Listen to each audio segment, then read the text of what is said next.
Pas ndarjes nga jeta të shkrimtarit të madh Ismail Kadare, Akademia e Shkencave dhe Kuvendi i Shqipërisë kanë mbajtur një përkujtimore, duke mbledhur të afërm studiues e njerëz të artit. Shkrimtari më i njohur e më i vlerësuar shqiptar la pas 7 dekada krijimtari dhe vepra që qenë kthyer në udhërrëfyes të një shoqërie të tulatur.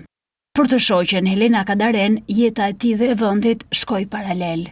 Të gjithë e dim se historia jon ka qenë lufta për të mbijetuar, për të ekzistuar në tallatet tragjike dhe dramatike të shovinizmave dhe egoizmave çmendurake si pjesë e marzisë së botës ku jetojmë. Ashtu si mbijetoi shqiptari dhe Shqipëria, mbijetoi edhe vetë Ismaili, jeta e të cilit në thelb ishte jeta e Shqipërisë që kërkonte liri, barazi dhe progres për të qenë në një radhë me përparimin botëror në themelit e të cilit qëndron dhe historia jonë.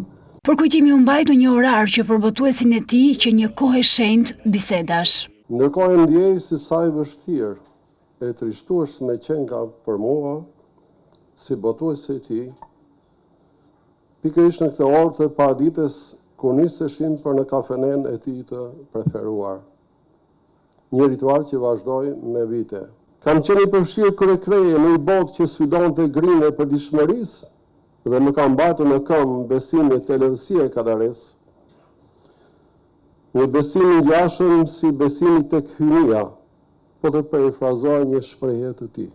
Kryetaria e Parlamentit vuri në dukje përsinë e shkrimtarit mbi diktatorin dhe se si emri i tij e shënjon Gjirokastrën në anën tjetër të medaljes. Si në krimtarinë e tij, ai nuk kërkoi zbukurime.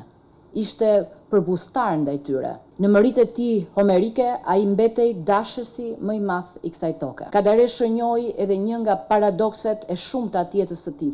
Kadare u shndrua në pasaportën e Shqipërisë, atëherë kur vetë Shqipëria ishte brenda kafazit të izolimit. Ishte dallga e qytetërimit të një Shqipërie të mbytur në duhmën orientale të Gjirokastritit tjetër të sokakut të marrëve. Dashnori i madh i Europës dhe kulturës perëndimore përmes metaforave, Kadare u përpoq të orientonte vendin drejt saj, duke shpërfaqur mjerimet e shtypjes, mbylljes e autoritarizmit në një botë që bëhej e zhbëhej para syve tan. Nga generali i ushtrisë së vdekur te pallati i ëndrave, dimri i madh e të tjerë. Ai dëshmoi fuqinë e letërsisë për te i zotave hakmarrës e dirrinave shpirtërore.